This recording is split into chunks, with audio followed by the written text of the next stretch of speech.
Welcome back to Decouple. I am joined by a returning guest, James Krellenstein, and today we are going to be talking NuScale.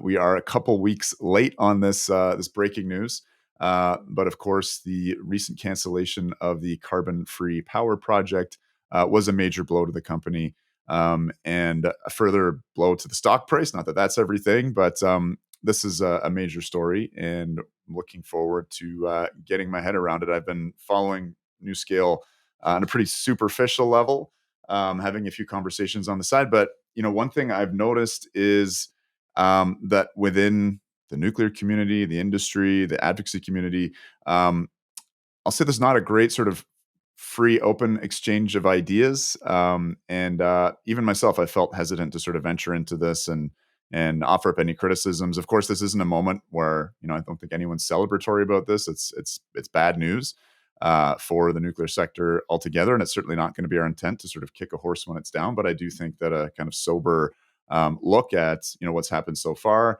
and what it points out to in regards to some of the challenges going forward, not just for small or advanced nuclear, but nuclear in general. So, James, really excited to have you back once again on Decouple um, for another fulsome conversation. So, welcome back.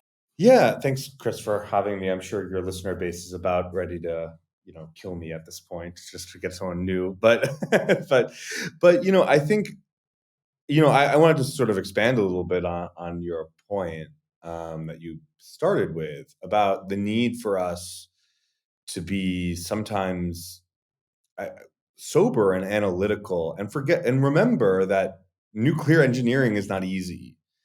And that sounds like an obvious observation. But I think sometimes, especially in the advocacy space, and maybe some less point in the industry space, we are convinced that in some ways it's almost like the nuclear industry can't fail; it can only be failed, right? And I think sometimes we have to remember that actually there are some we should be able to be open and discussing about what are the best paths forward, especially where we are right now in North America and in Western Europe, and even to some extent, Asia as well, where the industry is and where it needs to go. And what concerns me a lot is I don't think we right now have the commercial bandwidth to get a couple wrong, get a couple right.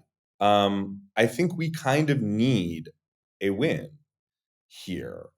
And I think we need to be strategically positioning ourselves so that the first foot that we move forward is a win. And I know in North America, right, we have obviously the BWX projects going forward at Darlington. But in the United States of America, where I come from, although I'm in Paris right now, enjoying the nuclear powered electricity with great relish, um, we don't have a solid order for another plant right now, for another power reactor.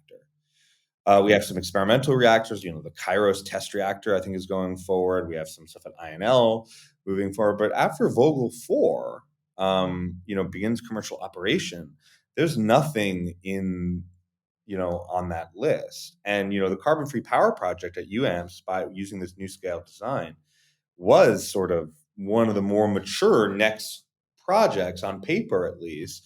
And to watch it sort of die is not something that I relish or am happy about by any stretch of the imagination. It's tragic.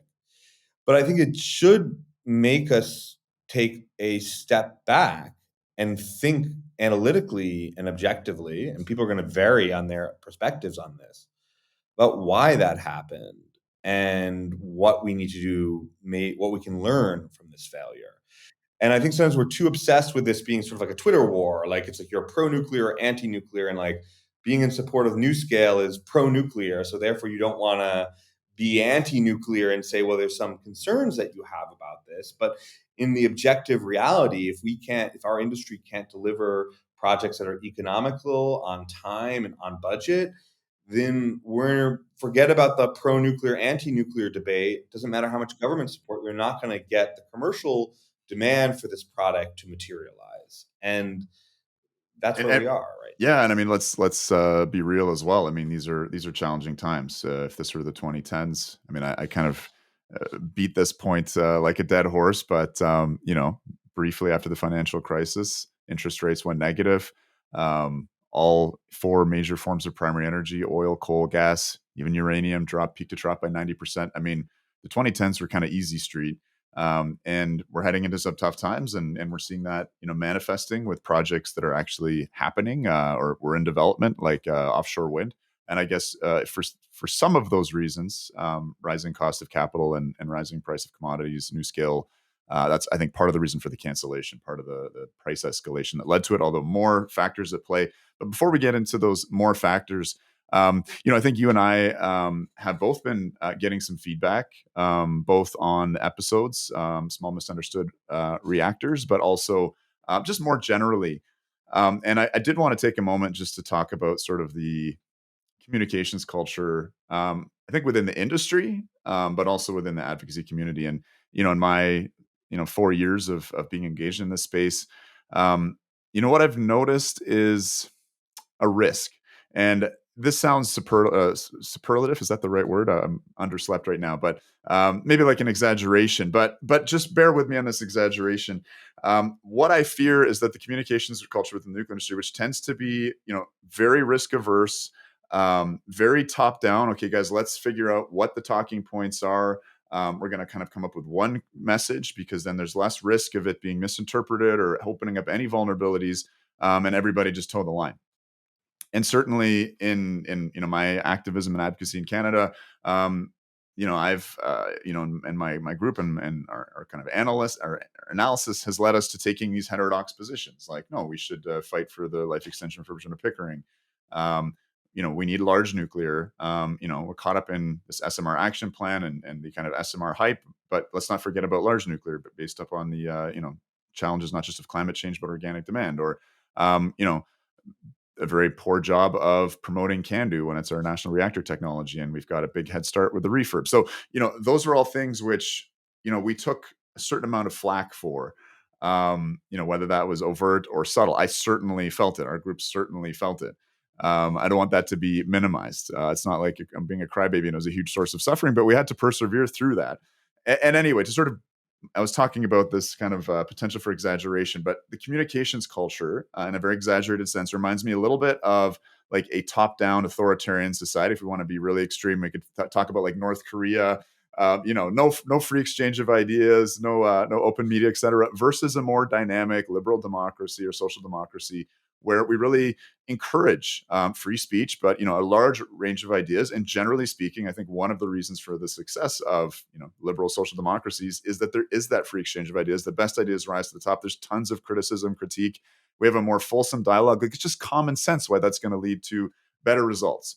But again, I think there's this culture of fear based upon and it's justified to some degree by constantly feeling victimized by anti-nuclear narratives. But if any criticisms are brought up, that's just providing fodder to the anti-nukes, and that's what's going to bring us down. So I mean, sorry for the long monologue there, but wanted to get that off my chest before we dive into something else, which again will probably provoke some of those responses.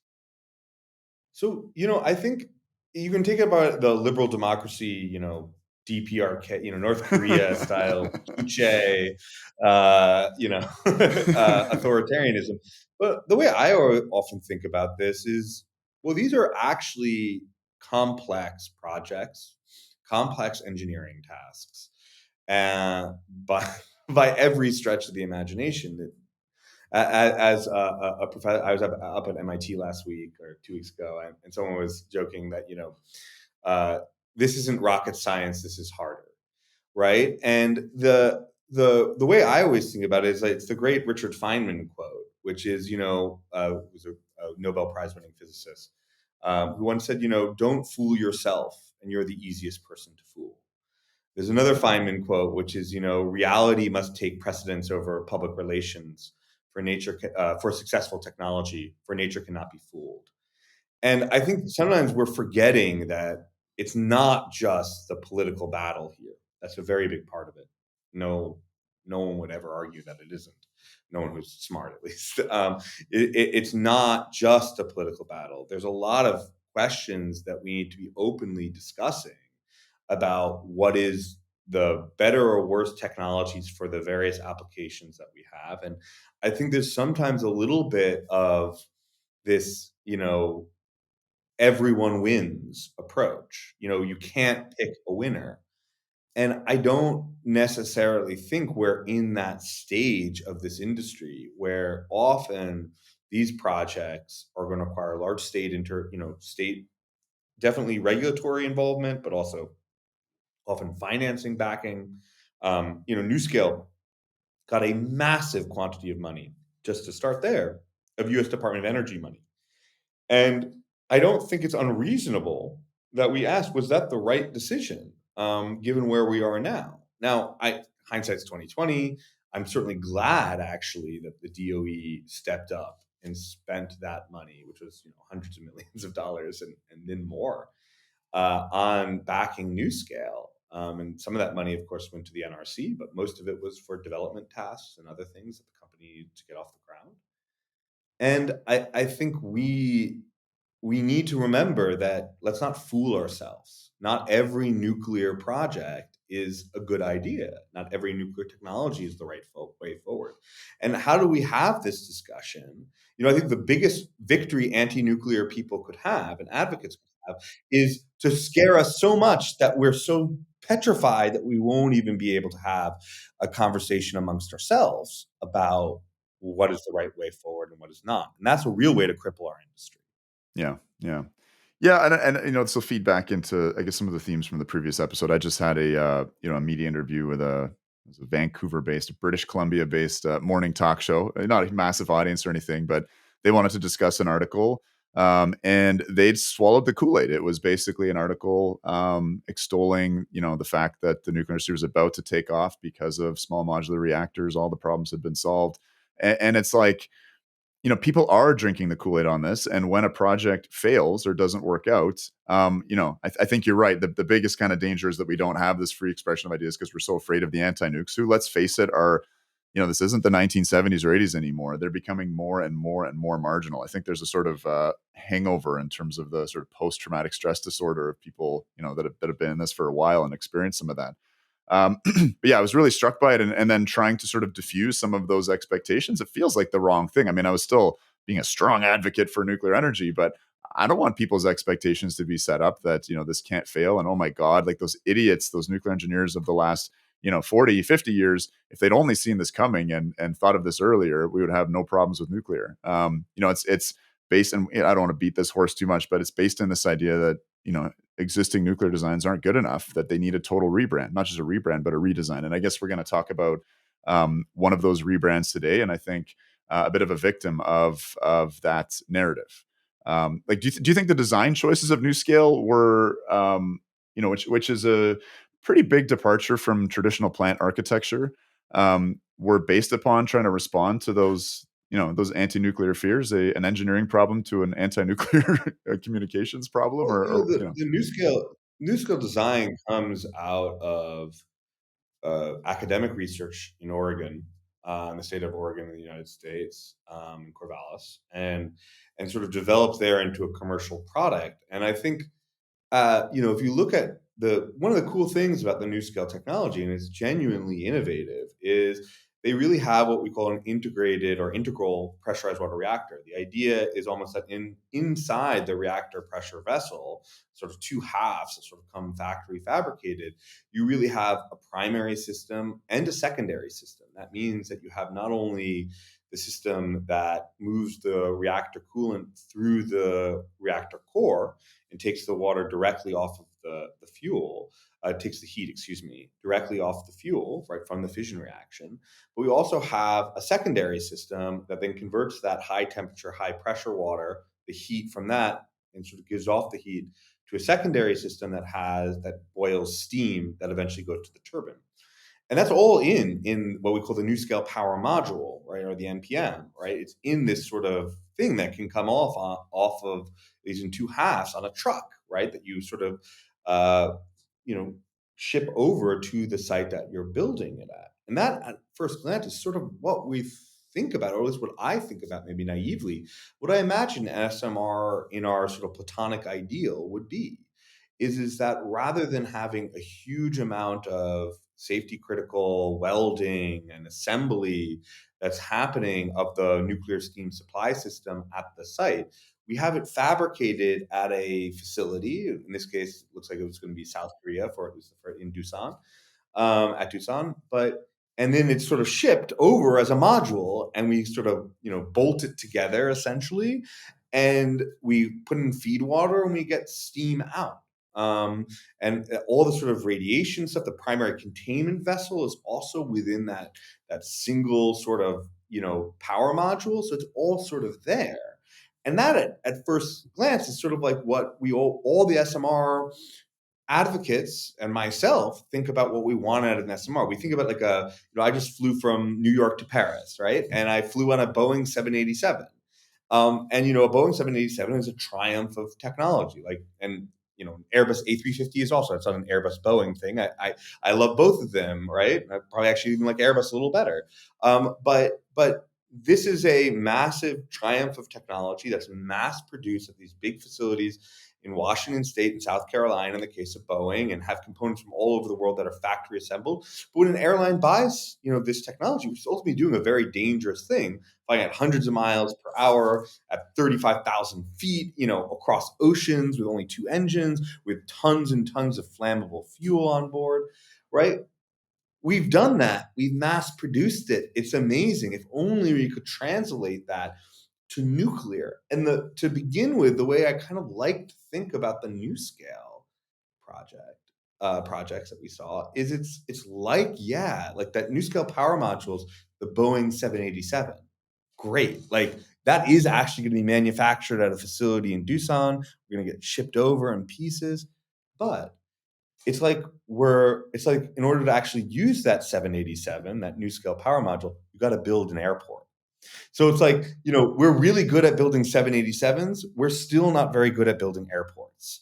And the whole issue that I would say to continue this sort of parallels is, you know, the actual work of the buildings that we have to do to encase the NuScale power modules in, which are 50 megawatts or 70 megawatts electrical, right? In the newer upper version, require much, actually links like more civil works than a nuclear power plant, even of a larger power generation size, a larger output. And that doesn't seem like we're solving the right problem. Or maybe a better way of saying it is we've solved one problem, we've gone one step forward, one step backwards, or maybe even one step forward, two steps backwards. And that I think is something that is an interesting design choice. And maybe sometimes I look at it when I was reading the FSAR earlier in preparation, it's almost like I kind of feel like we lost the plot a little.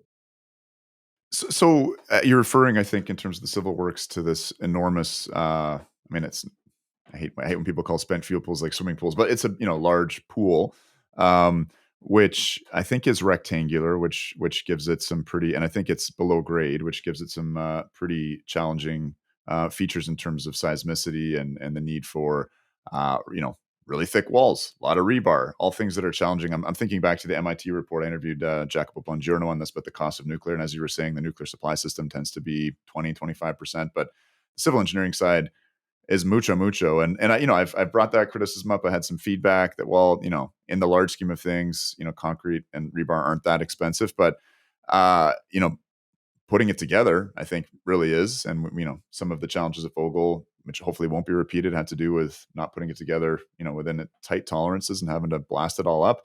But yeah, talk a little bit about that civil engineering side, because again, I think part of the rationale that I've heard is like, these are a series of modules. You can get one in pretty early, and it can start paying off the capex. But again, you need the airport built in its entirety before you can even put a single 787, to land in it. So yeah, walk me through the civil Yeah. side as you So just understand. to just to give you an example, and I'm using for this, the initial, just because it's actually designed certified, right? The 50 megawatt electrical NuScale power modules, and this is for a 12 unit site, right?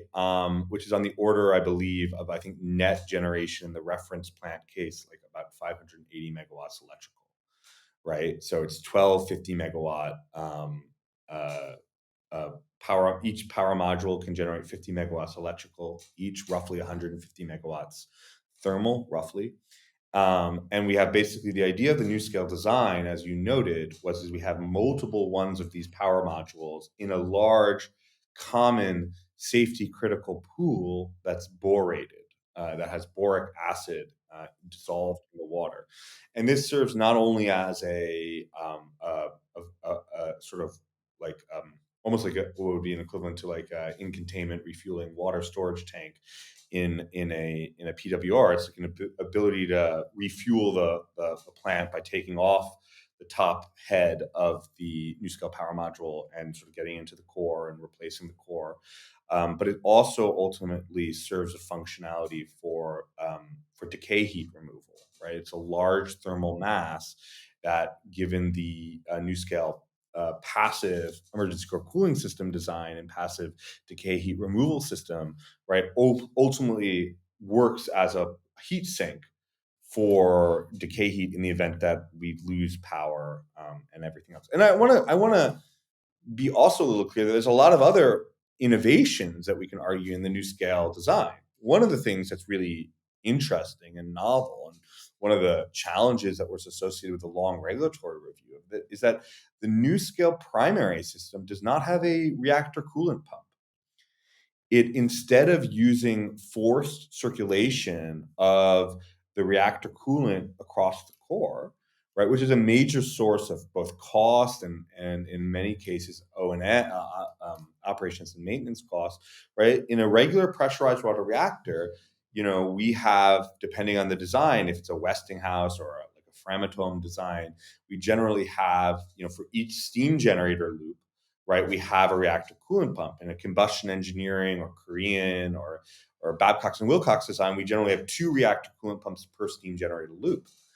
And in the case of NuScale, we have eliminated that completely and instead just utilized the natural convection forces that are inherent in heating up water, right? When water gets heated up and gets to a higher temperature, it becomes less dense and it floats to the top, as anyone who has ever, I guess, heated a pot of water knows. And we use that single, what we call thermal head to drive the coolant flow across the reactor itself. That's a really big innovation. I think it actually comes at a cost of low power density. But to go back to what you were just talking about on the civil works, let's just look at how large this building is, right? So the reactor building for this 12 unit reference plant is, right? It's approximately 350 feet long. That's about 105 meters long, and about 150 feet wide. It's like 45 meters wide, right? And it extends approximately 81 feet below the plant ground. So that's about 25 meters below the plant ground. And it goes above about 90, right? And it goes above, I'm sorry, it's 86 feet deep and 81 feet tall, right? With a grade, right, so it's 81 feet above the grade and 86 feet below the grade, right? So that is pretty deep and pretty large. So just looking at the surface area alone, right? I mean, it is 52,500 square feet, roughly around 5,000 square meters of safety critical concrete, right? That needs to be poured in a safety critical structure, right? That has to, the entire thing, be able to withstand an aircraft impact per both NRC and European Union regulations in the United States. And just to give you a comparison of what that is, in the safety critical footprint of a AP1000, say pressurized water reactor, is 30,000 square feet. right? Um, and that gives you more than twice as much power as this plant is getting. So this goes back to the whole question that we brought up in the first SMR episode. This is a perfect example of where economies of scale exist, right? It's actually even more profound than I would think, right? Because in this case, we're actually just larger for the smaller reactor design, for the smaller plant design, excuse me, than we would be for a larger one. But to go to the point that Jacopo made, and if you look at any cost estimating of what a nuclear power plant costs, from the EEDB for the Department of Energy, or even other ones, the nuclear steam supply system is going to be max 25% of your cost. That's what we've done all this innovation in. And we've made the civil works, the seismic engineering, all of that much larger and much harder for a smaller amount of power. Which goes back to, I totally concur that, NuScale ultimately got in some bad timing with interest rates being so high, coupled with genuine price increases in steel and concrete costs. But this design choices, I think, made it more sensitive to those concerns than another larger design would be per megawatt electrical. Like, again, I don't think we're going to see, God willing, some of the construction woes at the AP1000 lessons were learned, right? Um, but not just in terms of, and I guess the the relative cost of the civil works probably has to do a little bit with the timeline. I'm trying to get a sense, just a micro question. I have a couple more that I wanted to follow up on things you said, but in terms of your sense of like how much time the civil works takes compared to, I mean, I guess in NuScale's case, building the module in Doosan or installing it. Do you have any sense of like just in terms of construction timelines? Does the civil we've heard the costing, but in terms of the scheduling, do you have any idea of how long that the civil side takes compared to the nuclear steam suppliers? That's just a bit silly, or So I think no one has built a new scale plant yet. I think we should be clear here. No one has actually done, I mean, at least I have not seen the detailed sort of build ready a plant level architecture that would be necessary to really estimate in, do a resource loaded scheduling estimation and really do it. But, there has been external estimates that have been tried to look at, how much would, how many months would this take to actually build a large reference plan. And the external estimates, by folks at MIT and others, are putting the construction time in an idealized world, right, at a pretty, at about 50 months, assuming that you can have actually like 4,500 people on site. And the same estimation methodology, comes out, at about 52 months, obviously idealized for a large AP1000. Now, in defense of all of these designs, that same methodology basically says it's 100 months for a large pressurized water reactor of the classical generation 2 design. So we are seeing progress here, definitely.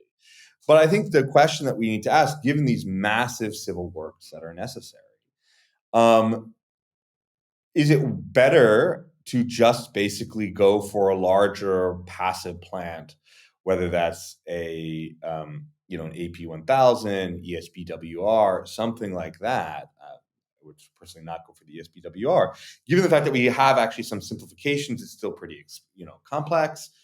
Um, in order to get your economies of scale, if it's going to take about the same amount of time. And the thing that just worries me about these designs, right, is that the labor per unit electrical is higher than you would have for a large passive plant. It's about a third as much more labor per unit megawatt, according to the MIT estimates of the AP1000, is what a NuScale plant is. And it's even actually slightly higher than that for a BWRX 300, another SMR in this contingent. And labor is definitely constrained. I hear that, over and over again, just in So my dealings here in now, once Ontario. again, But labor actually the overall size of the labor pool may be smaller because it's actually a smaller plant, right? And that's probably actually definitely true here. Although actually for these sorts of plants, it's not really that much. For a 12-unit NuScale plant, it's actually slightly more direct labor hours than a 1,000 megawatt AP1000 will be. But if you look at a BWX 300, it's definitely less total labor hours, but it's a quarter of the size, right? And the problem is that you're getting, or a third of the size, you're getting essentially, a lot less bang for your buck. And that's going to make these plants more, not less sensitive to the macroeconomic conditions that we find ourselves in right now. okay, so just a few other things before we move on from the civil works, um, and just correct me if I'm wrong on the following few statements, but X300, for instance, it's like a cylinder that's being sunk. It is going quite deep, but a cylinder is much better seismically than a concrete box. If we want to imagine the shape of NuScale, as I understand it. I forget the exact comparisons you had in terms of square footage, but I did hear, and I could be wrong on this as well, that you could fit several, APR 1400 containments inside of the NuScale box, and obviously get a lot less megawatts back. And just another kind of, if you can keep tracking in your mind, which I'm sure you can, but another couple things I'd heard. And I guess because the NuScale module includes the steam generator, this maybe isn't an accurate comparison, but the module, the NuScale 77 megawatt module, maybe it was the 50, I think weighs in over 500 tons, and the X300 is about 450 for, again, 300 megawatts. Um, as we're going rapid fire here, I guess I heard that the refueling of NuScale is challenging because you have to kind of use a massive polar crane to move each of the modules over to a refueling bay. And again, that necessitates pretty solid civil engineering to be able to support such a large polar crane. So I guess I just gave you four things. I'm not sure if you can hold those in your mind and respond to them, but trying to get some rapid fire Krellenstein here. Yeah. So, so let's go first. The refueling, I think, it's not a polar crane actually, because it's in a box. It's a regular sort of, linear crane that would sort of translate down, down the long axis of the reactor building. Um, and so it's not like what you have in a cylindrical containment in a, you generally actually have a polar crane, and then also actually a refueling machine that actually is also translates linearly. So yeah, the refueling is, you're basically having to disassemble a full integral pressurized water reactor, right? So that means you're taking off a very heavy, the RPV head is no longer just, the control rod drive mechanisms and the integrated head package. It's now a whole lot of other things. It has the pressurizer in there, it has risers in this design. So this is, yeah, the new refueling is a little bit complex, or more complex. I'm not so sure that's a fatal design error. I actually am not so sure that's what's really problematic here. The IAEA data on the weight of each one of the RPVs is the transport weight, and I believe it is taken into two components, right? It's about 260 metric tons, right? And I believe that's for each half, roughly, or the heaviest half of the two things that you are transporting as part of the NuScale power module. Now, to give you a comparison of what, say, an EPR reactor pressure vessel has, is 520 metric tons, and that's obviously for a plant that is literally, close, more than 20 times as large. Now, let's be fair here. A NuScale power module is not just the reactor pressure vessel and the control rod drive mechanism. As you said, it's the entire secondary plant and the entire primary containment vessel as well, and all the emergency core cooling systems and engineered safety features and passive safety features in there. So it's really not a fair comparison in NuScale's defense to say, well, the EPR RPV is only 520 tons. You really are getting a lot in NuScale's defense of everything sort of compacted into a single fabricated and transportable reactor pressure vessel. And another thing that I'll give a lot of the NuScale advocates that, you know, they're right on is that this large, incredibly heavy, and incredibly expensive reactor building, which encases the pool and also encases all those NuScale power modules, that complexity is a necessity out of a regulatory requirement, which is the aircraft impact assessment rule. In the United States, there's equivalent ones here in Europe. And that is just purely out of a regulatory compliance. So perhaps an argument, if you're really a fan of the NuScale design, is to try to get rid of the aircraft impact assessment rule. This came into effect in the United States after 2009. But it was really a long fight that was between the United States Congress in the U.S. after the September 11th attacks and the Nuclear Regulatory Commission, with the NRC multiple times being threatened by the U.S. Congress that they will pass a federal law requiring the NRC to do it if the NRC didn't pass any rulemaking. I just worry a little bit from an advocacy perspective that I'm not so sure it's a great look for us. Yeah. Even if it actually makes a sense from a public health perspective, I agree that there's a lot more things that if I was a terrorist, I would fly an airplane into than a nuclear power plant. I'm not a jihadist terrorist yet. I'm not ever going to be. It's not so I don't really. But I think the political battle here of actually going out and saying, well, we need to basically get rid of this aircraft impact rule because we can't build an economic plant with it. I don't think that's a great look for us to have in this point in our industry's development. Although that's something that is certainly a fair argument to take the other side on, and I'll fully concede that. That's an argument that is worth having. Is the swimming pool necessary? Because that seems to be an enormous amount of the civil works. This is the only reactor design I'm aware of. Swimming pool is necessary. Let me finish because I want to make a can-do point here. But I was going to say it's the only reactor I'm aware of that doesn't have this massive kind of thermal sink of water. I mean, of course, in our can-dos we have a huge amount of light water around the calandria as well as heavy water in the calandria. Can do over. Because that just seems bizarre. Why is this just chasing a safety margin under the pressure of kind of anti-nuclear activism or regulation, or what's up with the need for a big pool? Well, the swimming pool is for serving two functions, right? Ultimately, the way that the NuScale design handles, say, a loss of offsite power transient or station blackout transient, where we have no on-site AC power and we have to get rid of decay heat, is literally actually dumping that heat into that big swimming pool and boiling the water off. And the NuScale design has a low enough core power density that by the time, actually, believe it or not, that pool fully gets boiled away, the power is low enough at that time in the decay heat curve that it can actually air cool after that, which is really cool. I mean, it's a really nifty, super safe design. There are obviously other passive, and the other functionalities, of course, is how you actually refuel. That also that's a common pool where the refueling bay takes place, as well as the spent fuel pool as well. So it's all in one common huge pool that all 12 of these reactors, the spent fuel pool and actually the refueling bay, are all in.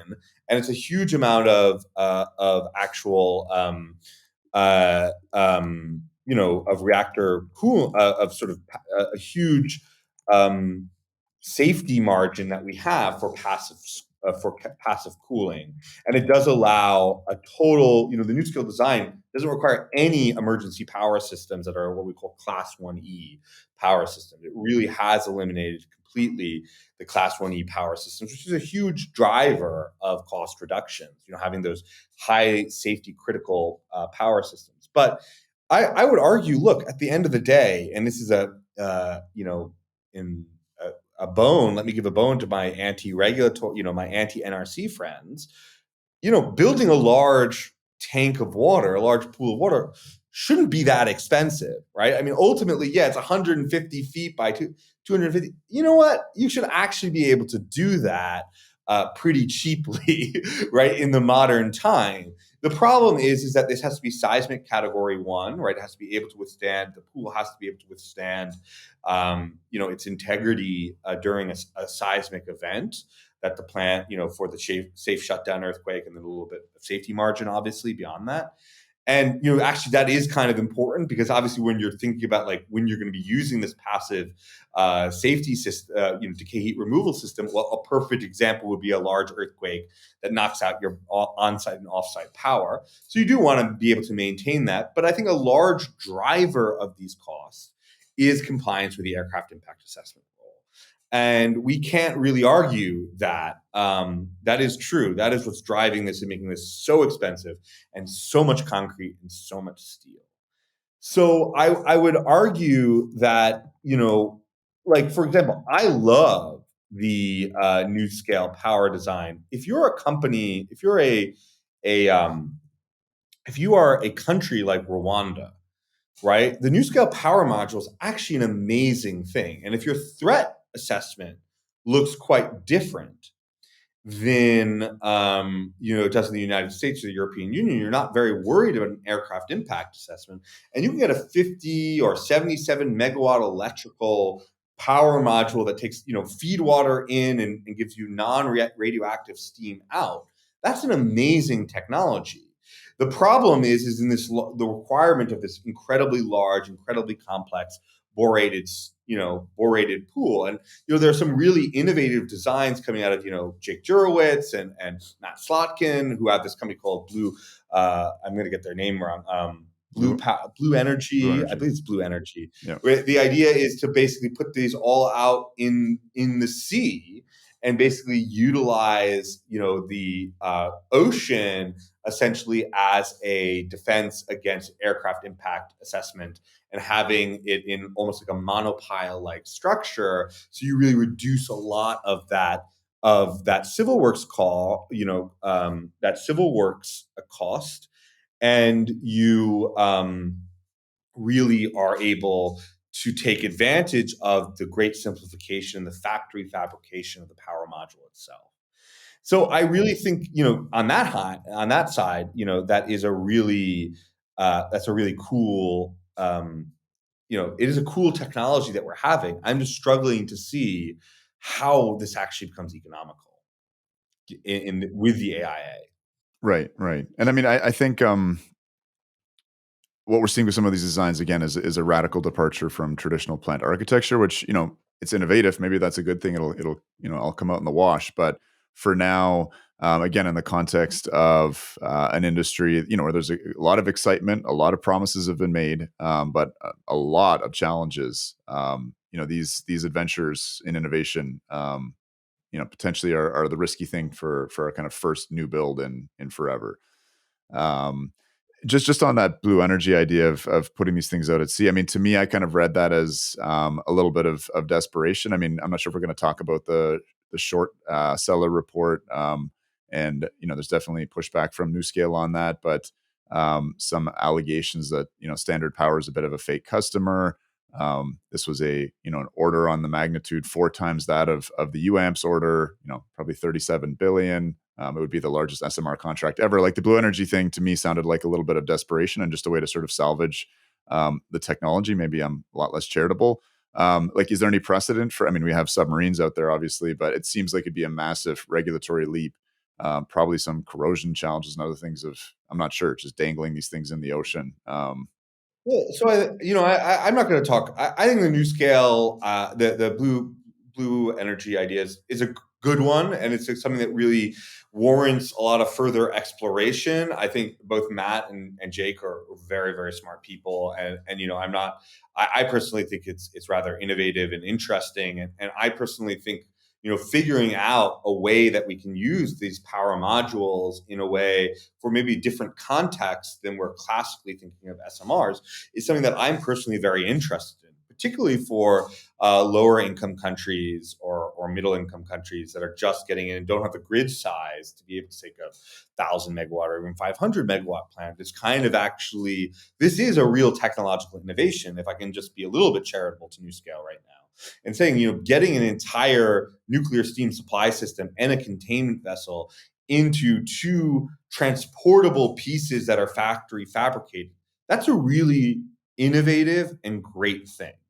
And I think that we need more companies like Blue Energy or Blue Energy itself that are looking at, well, let's maybe rethink about how we're deploying this. And on the short seller report, I haven't done diligencing on it. I'm not going to comment on what I know about Standard Power and that order. There seems to be some red flags, but look, a short seller ultimately is going to be motivated to throw the company under the bus, right? They're literally making money betting or trying to make money by betting against the shareholder price. I should say I don't own any short or long positions in, quote SMR in that position, and I'm not going to really comment on that. And I think we should always take those reports with a very big grain of salt. But I do think there is applications for this technology.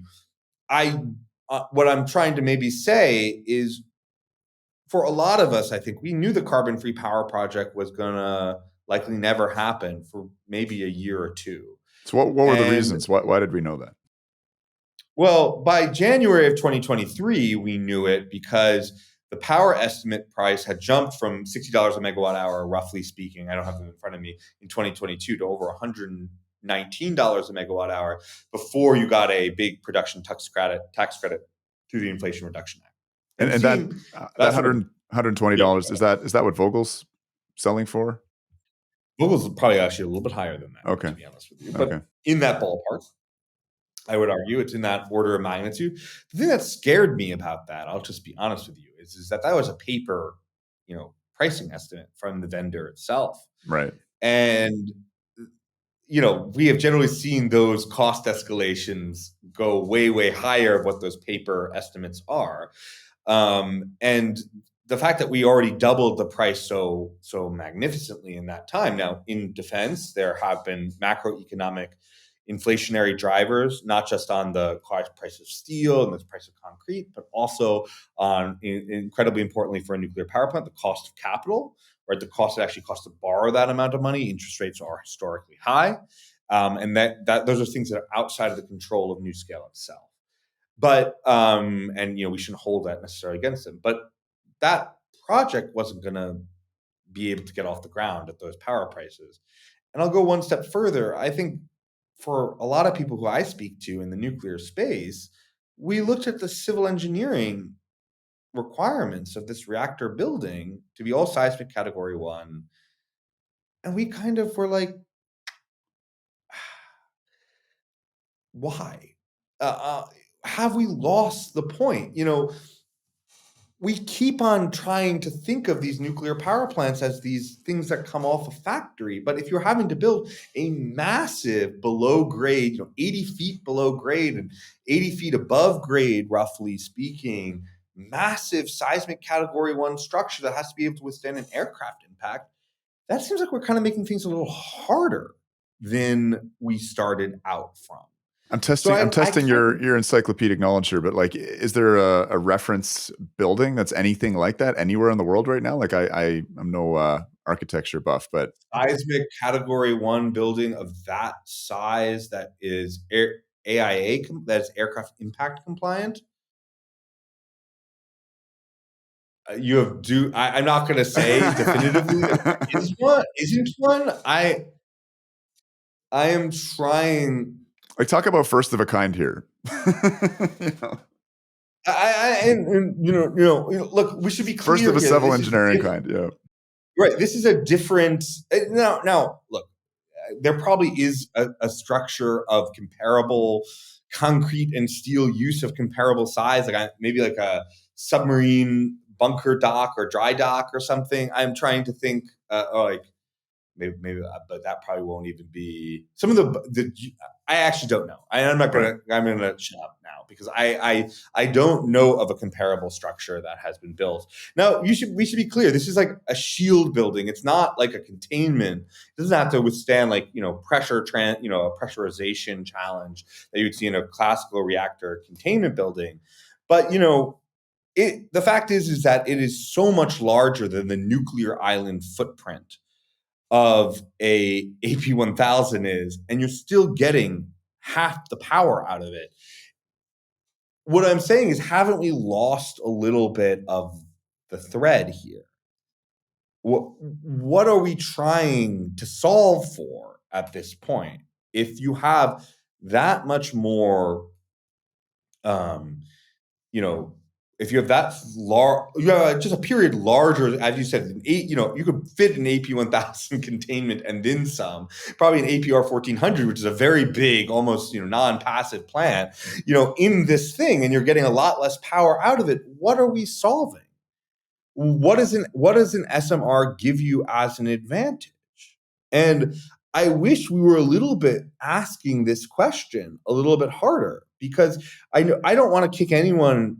I feel terrible for what's going on at NuScale, and I feel terrible that they have genuinely made innovations, and they have put new technology and new ideas and intellectual property into the world that are going to be very, very useful for anyone who's involved in the nuclear space, and have engaged with the regulator in a complex and very expensive and time-consuming process. But to go back to maybe our beginning conversation, why? Like, why this design? What application does it have? What problem in nuclear construction are we solving for? So again, I mean, just to steelman that, is it, you have all these different modules. Maybe they're better at load following. Maybe there's more flexibility in a smaller grid to kind of add a module at a time as the grid grows. I mean, these to me all seem pretty far fetched, but I'm just trying to, like, can you steelman any particular Okay, argument? so once again, I can steel man it, man. And like I will say, like, once again, in a lower income country, right, where we have a 300 megawatt grid, you can't build a 1,000 megawatt Yeah, plant. What are you yeah. talking about? Right? You can build 50 or 70 megawatt additions. I totally get that. And if I was in charge of NuScale, my entire corporate focus right now would be on the lower income country market. Except that those lower income Developing. countries, by definition, don't have the money. You're a tech startup company, as I understand it. You're backed by Fluor or whatever. But you can't go in there and offer, the kind of build, own, operate, financing, et cetera, waste management Well, I of. think I personally think there are really innovative ways you can do this. You can use Okay. DFIC, you can use Exim Bank. You can use USAID, right? There's a lot of ways that you can actually get the financing, especially if you're building a 55 megawatt electrical, building, just a single power module, and you're simplifying your civil work so much that your construction costs are going to be way, way, way down. Okay. Okay. Right? And maybe even actually competitive with other things. Also, island markets where you have isolated islands. But once again, you have to have a design that is able to basically be designed as one or two power modules to start, and greatly simplifies and reduces the cost, and maybe doesn't have the regulatory challenges associated with the aircraft impact assessment role. Like, what I'm just trying to say is, and I'm going to get, this is a terrible career move, just to be honest, to be even having this discussion, probably publicly. When I'm begging for food in 3 years, you'll Decouple will come through for you, James.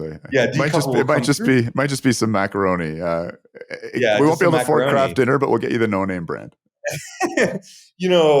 How does this fit in to a European or US power market?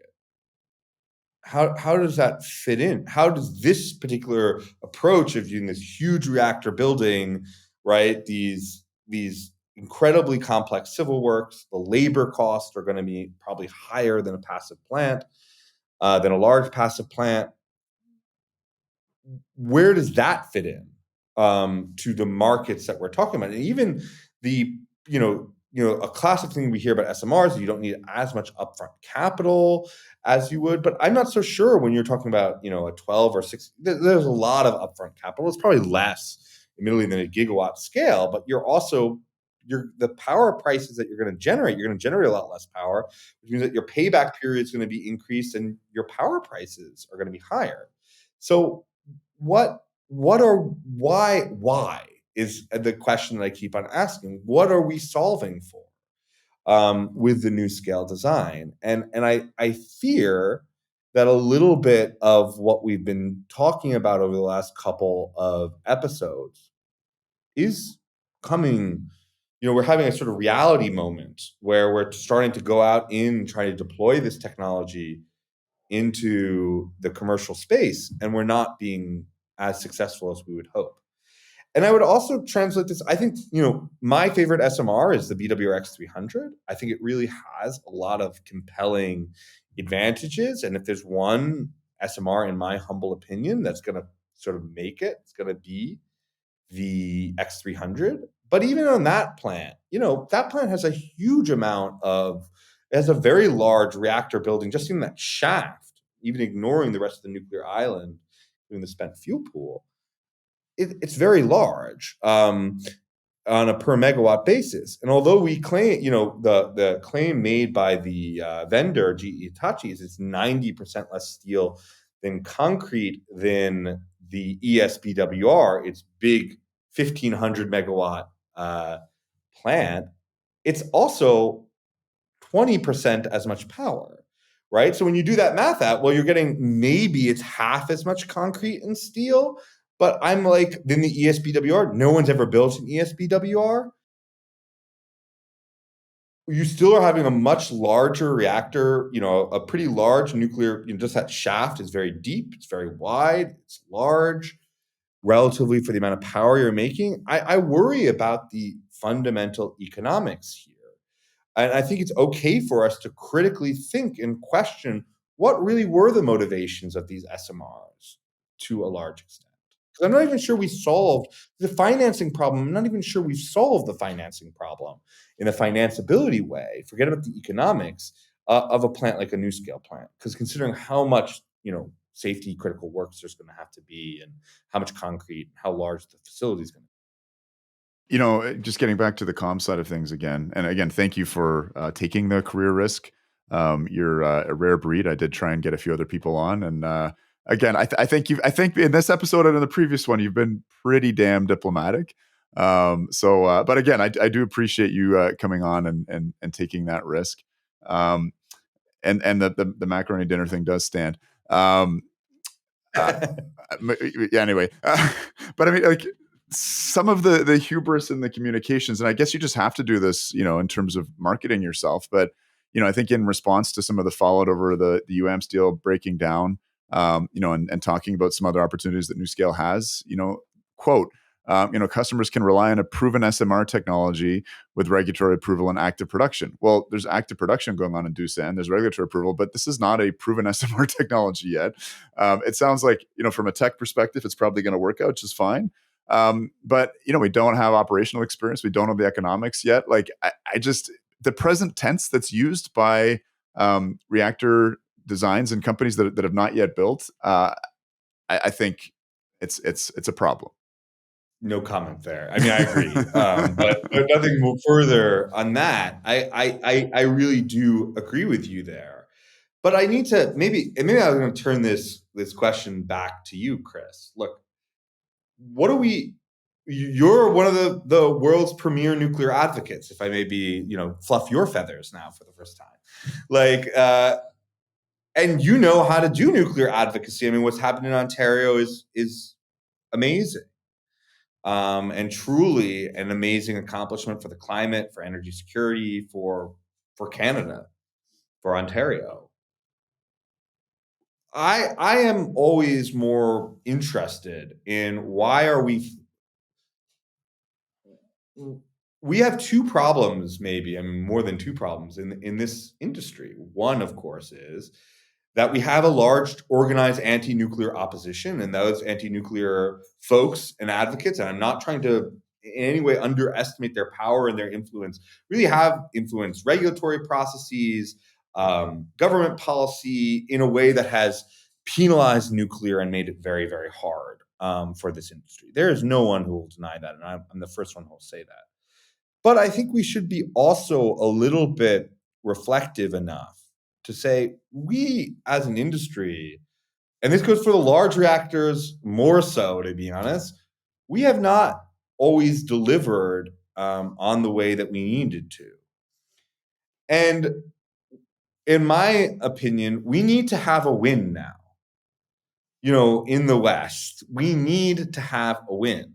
And we need to have that discussion among advocates about what the best path from a policy perspective, from a technology perspective, and so on is to have that win for new nuclear. Because even though offshore wind's in crisis, offshore wind is still deploying ultimately. We are not in the United States, even not very much, but it's still deploying. We are not deploying new nuclear. So I want to ask you a question.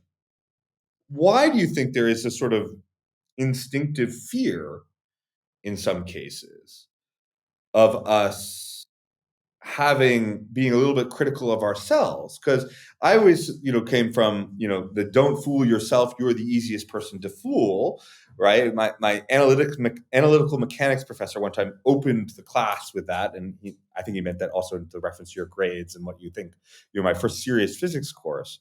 But how are we going to solve these problems if we pretend that only the problems are external and none of the problems are internal? And how do we get here? And I think that's sort of more of what I'm interested in talking about rather than the peculiarities of the NuScale design, because I think that's the most important thing we need to solve It is real. together. It is really interesting, and this does betray the Canadian perspective. Um, and it's a really interesting kind of attribute of the American nonprofit sector and the role of foundations, the kind of tax avoidance mechanism there, the ability for really rich people rather than sort of feeding into government administered entitlement programs, et cetera, to decide, hey, I'm interested in this. I'm going to create a foundation that's going to fund that. That's led to a massive nonprofit sector in the U.S., which is larger than many even mid-sized countries' economies around the world. And that does mean that the environmental movement in the U.S. is incredibly, orders of magnitude more powerful than that in Canada. Again, I think that's actually just attributable to our tax structure. So when I was minimizing, and saying the environmental groups are marginal, that's a total Canadian bias. Obviously, the NRDC, Sierra Club, et cetera, Friends of the Earth are monoliths south of the border. So I kind of take that back. And again, that defensiveness is understandable in that regard. I really do like the blue team, red team process, even just as a concept. We do need to sort of red team ideas. As you said, a win is vitally important. Without the sort of free, open exchange of ideas, without sort of fear of retribution. I'm not necessarily saying like whistleblowing here, but like we need to share ideas in an environment where we don't feel scared. I mean, I luckily have a medical career that I maintain and don't even have to fall back on. I'm still actively employed there. So, and I think, to toot the horn of decouple here, I think part of why people are engaged and listen is because we can say heterodox things. And probably in my editorial angle, maybe I have a cognitive bias towards heterodoxy, but as I said, our activism up here in Canada has been heterodox. I think it's been proven to be right. It's been wonderful, actually, to be proven right time after time. Um, in terms of that broader culture and the fear of, criticizing a certain design or a concept behind that design. And again, speaking from the Canadian example, you have industry associations. They're trying to make everybody happy. They're trying to represent everybody. And circle the wagons, I guess, makes sense. There's a kind of all of the aboveism approach. I really reject that. I think, just from a medical background and a sort of triage paradigm, I'm always thinking about maximizing the effectiveness of scarce resources towards the greatest output. So that always motivates my thinking. All of the best, not all of the above. And I'm glad to be able to create a space out there pro bono for the nuclear sector to be able to have some red teaming. And again, I'm glad for guests like yourself that can take the risk. I think in both episodes that have been controversial, I think you've been very balanced, very fair, very nuanced. So I hope those that Let's are go back. Let's go back though, to your medical triage analogy. I think we're like I think the nuclear industry on one hand, it's more public acceptance, more policy support than it ever has, or at least for maybe decades it has, at least in my opinion. And we really are in a place, in the United States, down south of your border, we have the Inflation Reduction Act, which in some cases, right, if you properly site a nuclear plant, you can get 50% of your project cost, including financing costs, your construction costs, back as a tax credit. And if you're a municipal utility, you can get that as a check from the IRS. That's huge, right? You can half the cost of a nuclear power plant from a construction cost basis. Yet we aren't seeing the order book start filling back up. And so I know a lot of us are very excited about where nuclear is heading. I am too. That's why I made a career change myself to come into this industry. But I think we should also not be in denial about we're still in, maybe we're not in the ICU anymore, but we're in like the step down unit, right? And the patient has a pretty large, we need to do a differential diagnosis and make sure that diagnosis is right, and make sure we have sort of goal directed therapy of some sort to like get us to the point that we need to be. And I'm sorry to, No, you're you know, speaking my language. I love it. This doesn't happen putting often. ICU jargon in here, but we kind of like, we have a septic patient. Maybe he's off the vent, but like he's sick or she's sick. And I I don't say that as because I don't love the patient. It's because I love the patient more than anything else, and I want the patient to get better. And I worry sometimes that we're so, oh well, his lactate has gone down. Oh, well, yes, but like no, he's still critically ill, and he's still pretty ill, and we need a goal directed therapy to get us out of the step down unit onto the regular floor and then into discharge, right? And I don't think you can look at where we are and say we're not sick. And having a couple dozen startups is not us not being sick, right? That is us, having a lot of excitement, and which is a great thing, a lot of innovation, that's great. But we need to get into deployment. And we don't And have any how clinical do we don't have any clinical trials back on the novel treatments that these yeah, startups are exactly. We don't have suggesting. any. So, Chris, I guess the question I have is, I worry that we don't have the policy space right now to be doing 5 different reactors at first, and that means, or 10, if we want to deploy it, it means we're going to have to choose for the initial builds some stuff as advocates and fight for policies that get us there. Um, I'll go one step further and argue I think we as a sector need to be better, and advocates too. And I've done a lot of advocacy in my life and in public health, as you know. Chris, I was part of a group called ACT UP that did a lot of work on getting HIV treatments to everyone, and accelerating. And before my time, but ACT UP literally occupied the Food and Drug Administration in 1989 to basically change the way that drugs were approved so that we could get drugs faster to Are you people. suggesting people occupy the NRC, James? Because I know that's I mean, if you really think the NRC is really the problem, yes, then there are other ways probably to do it better. But the difference, so one thing I will say about ACT UP, as much as a crazy, group of sort of radical kind of people who literally occupied the NIH and the FDA campus and the CDC campus, what they did do is they had an incredibly detailed policy roadmap. And they were meeting with every single official at the FDA, CDC, and NIH all the time, and exchanging ideas and writing white paper after white paper of how they're going to achieve this. What I worry about is that we are not on the pathway to even achieving the low-hanging fruit that we need. For example, on our previous episode on fuel, we do not have a clear path to get off of Russian enrichment services right now in the United States. I don't know if that's really okay. We need to be demanding,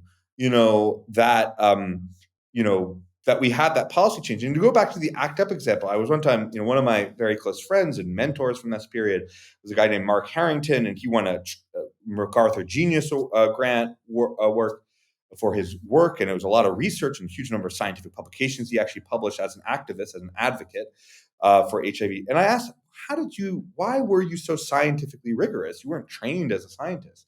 And his perspective was, he had HIV, of course. And his perspective was, well, if I got the advocacy wrong, that is, if I got the science wrong and I didn't actually advocate for it, well, I was going to be dead.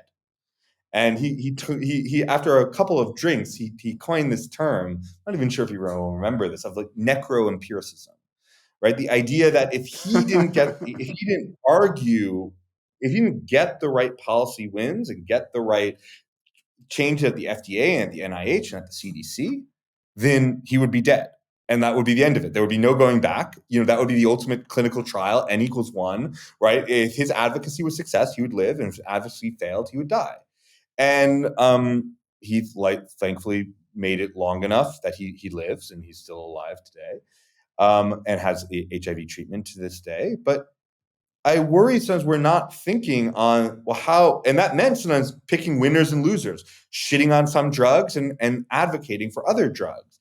And that's hard if you're an industry person, of course. That's not industry's job. Industry is to fight for their product and sell their product. And that's a really important thing. Thank God we had the HIV drug companies, by the way, in addition to the, public research. But we also need an advocacy community that says, no, no, no, we need to fight for a vision of how we're going to deploy that first successful reactor build as well.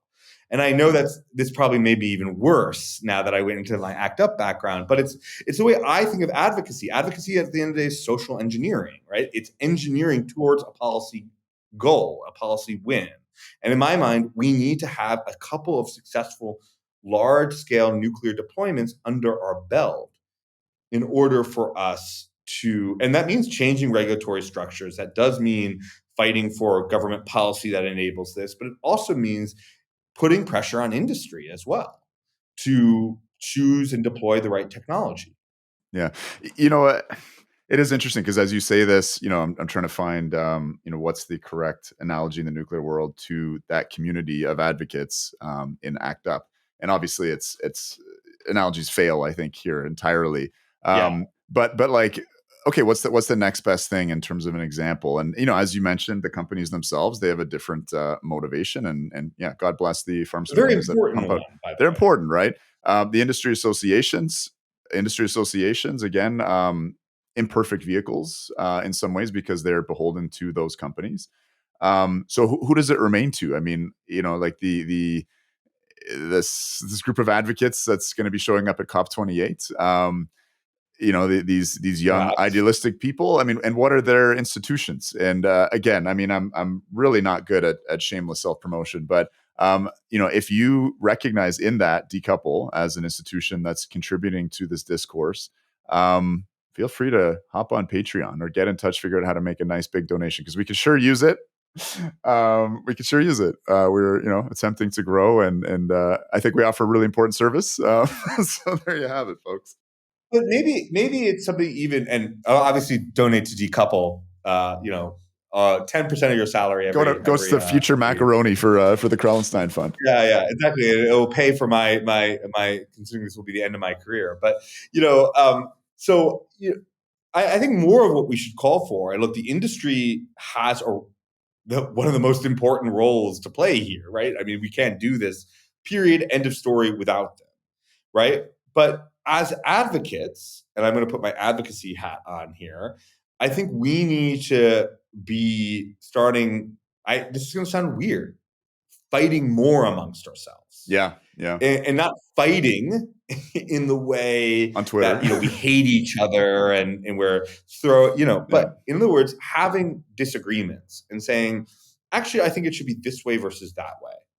And being okay with us getting in and realizing that when we're fighting with anti-nuclear folks, often we're kind of getting distracted sometimes. Yes. And they're kind of winning a little by bit. Distracting us. Yeah.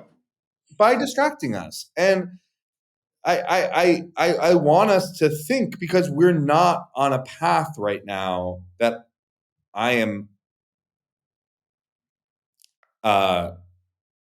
I'm worried about the path that we are on right now. And I don't know, maybe I have I'm not a pessimist, maybe a hypochondriac. I'm a little bit sometimes. I generally like to think of things realistically, and I think the question needs to be, how do we get a first, whether large or small, new nuclear deployed in the United States and in Western Europe, and in a way that works really good. And I think we're all going to Dubai.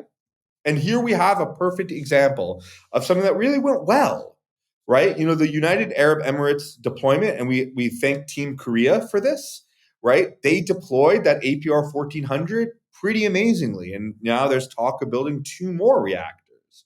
And I think if we could have a Baraja like experience in Western Europe or in the United States, that is what I want. Now, maybe it won't be an APR 1400. Maybe I'm totally wrong, and maybe it will be in the NuScale deployment. Maybe it will be a BWRX 300 deployment. That would be great. And we're building those BWRX 300s in Ontario and maybe in TVA as well. And I'm not saying that I'm necessarily wrong. I can be completely wrong about what I'm concerned about with small modular reactors. I hope I'm wrong, actually. And what I'm only asking is people say, come at me, right? If you want to DM me, tweet at me, whatever, we can fight, but do it in a respectful and dignified way. That's ultimately because we both believe in the same objective that we need to be. And we can be a little bit more controversial and realize that we need some, a little bit of criticality here. I'm gonna bring this to a Brazilian jiu-jitsu metaphor. Formerly my I don't martial. know anything about jiu-jitsu. But, So Brazilian jiu-jitsu in particular, I mean, they call it aggressive cuddling.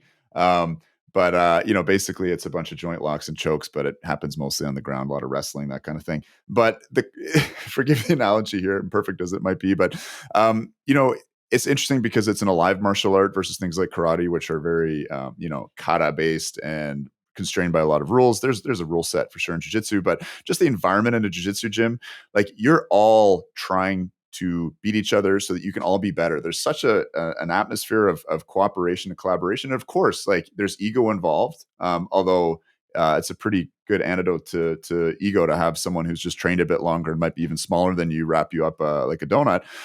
But yeah, it's this kind of, it's this highly constructive experience to, within a nice rule set. And maybe that's just civil discourse if we're, bringing this analogy back to the advocacy community.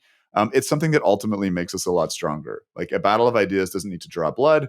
But I agree with you. I think it's vitally, vitally important, for a sector, for a patient that's just getting out of the ICU.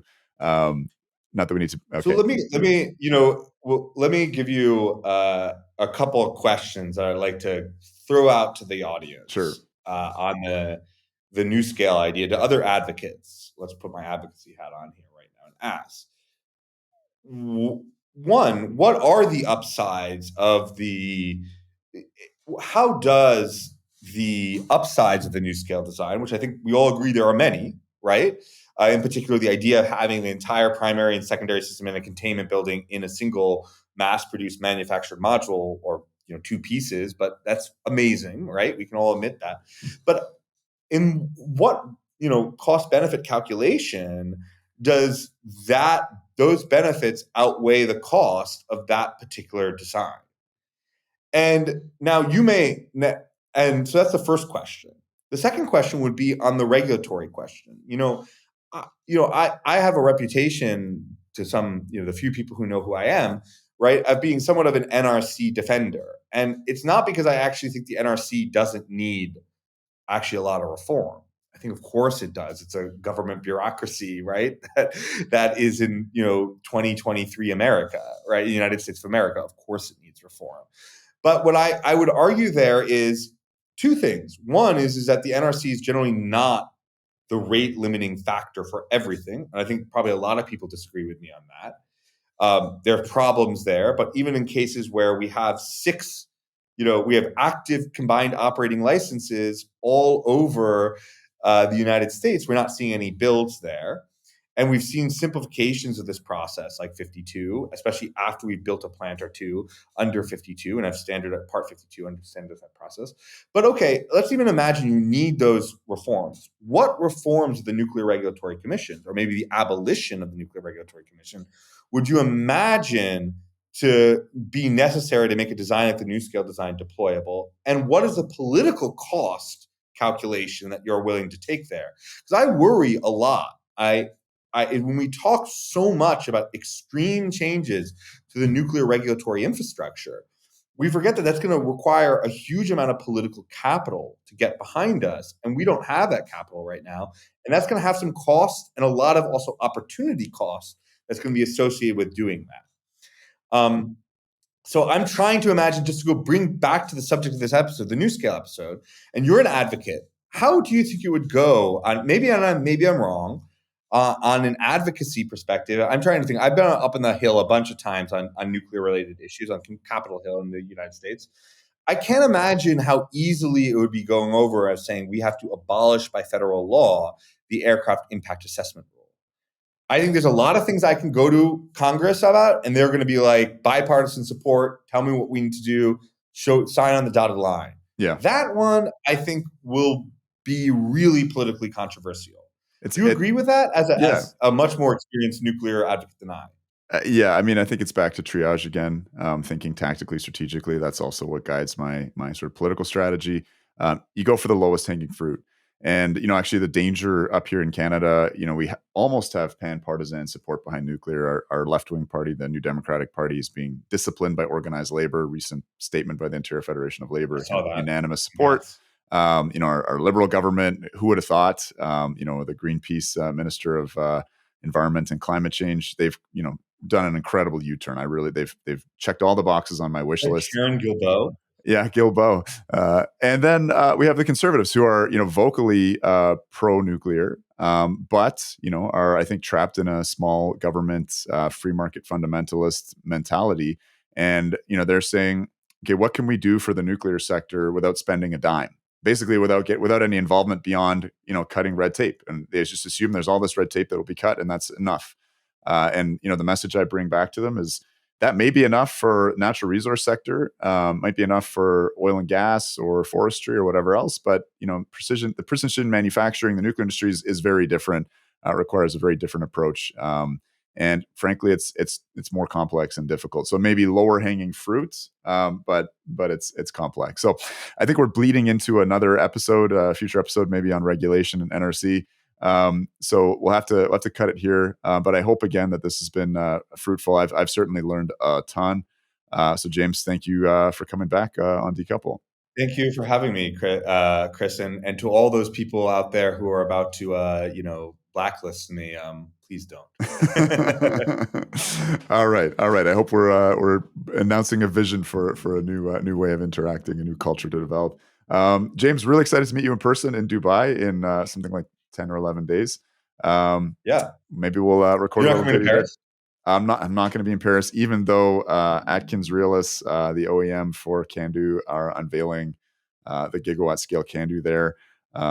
I've been arguing for ages that they do a 3D mock-up because I'm just sick and tired of just the social experience of being at, even if it's just the Canadian Nuclear Association conference, but if you're taking things out on the road, the experience of putting goggles on a single individual and one at a time, walking around a power plant, so different than being able to gather around with 10 or 15 people and look at a 3D model.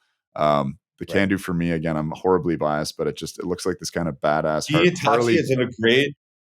They do a great 3D model that you put on VR goggles Okay, but of the BWRX. go old school. I mean, I get car sick or nauseous or motion sick from those goggles. Just again, they have a 3D model they're unveiling. I'll leave it there. I'm beating a dead horse, but they're going to have it at COP as well. Really excited to see it. Well, I'm looking forward to meeting you, and we'll have dinner or something. Beautiful, beautiful. Celebrate the end of my All right, career. All James. right. I'm sure we'll see you again here on Decouple. But thanks again.